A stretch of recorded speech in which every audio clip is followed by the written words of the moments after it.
Alas 12:40 sa udto no, nigawas ta kay nangita og picture akong amo nga mogawas ta kay wadyo ko kagawas og balay sukat atong Sabado. Hangtod karon Biyernes sa nakasimana kapin. Okay man ang palibot, ganina ang mga 11:58 aduna na say may balo sa amo ang cellphone, nag-alarm na pod nga, aduna na say missile nga na-detect pero nigawas ko okay ra man no. Okay ra ang kalangitan. Sumugawas ko kay gipangitaan kong picture sa kong amo nga kinahanglan jud kuno ko nga mo gawas kay aron makakuha fresh air. Hadlok man pod ta, pero gilang dol ra man diri sa mo ang balay ang McDonald. Magpalit lang sa tagbugas. Tawa na tayo bugas. Sige tag stay from home. So okay raman. Pero man wala man siguro ay delikado.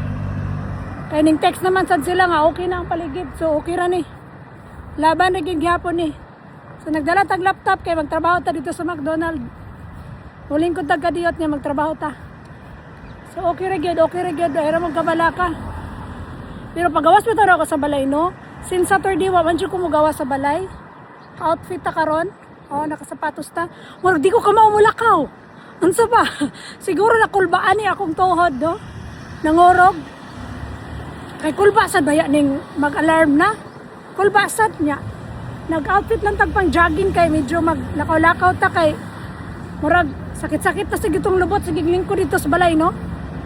So okay ra gid mi dire. Na may bus nga ning agi. Na pa may public transportation, okay pa ang tanan. So okay ra gid. Dili gid malikyan na sayang kakulba nga mo alarm nga among mga cellphone kay magkuan lagi.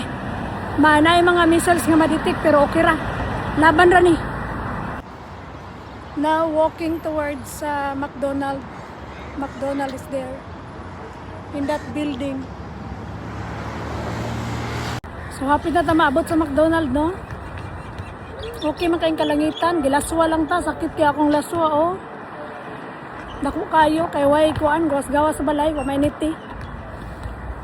Nya kuan na ta hapit na ta sa McDonald, dol ra man ni sa mong balay nya. Dalang kitag laptop kay trabaho ta didto nya. Okay man na may mga sakyanan nga nanagan nya, na may mga tao sa gawas. Asay gaduwa og basket. Pero di lang yun malikyan nga naglakaw ko nga nagsige jud kog tanaw sa langit. Na sige jud kog tanaw diha ba kay dili ba ya makita ang missiles kung adlaw ata. Kay lisod. Munang galakaw ka, mura kag buang sige kag tanaw sa langit, ana sige kag tanaw. Mao na gyud inyo normal diri mag-alert to na gyud nya. Naaga ni mahaw kadahon makuyawan na lang ka. Na unsa ni magpasiging ko ani diha ini guli sa mas Pilipinas. Sa nakalimot dahil ko nga Ramadan karon. Kaya nag-short ba ako dere ah. So kita nawin taon ko sa babay nga Arabic no. Kay Ramadan ba aron dere nya nag-short bawal baya. So nabot na kita sa McDonald, naragid siya ang logo sa McDonald. So mukaon ng tagkadiyot niya, mululi na ta. Ani udto ra ta.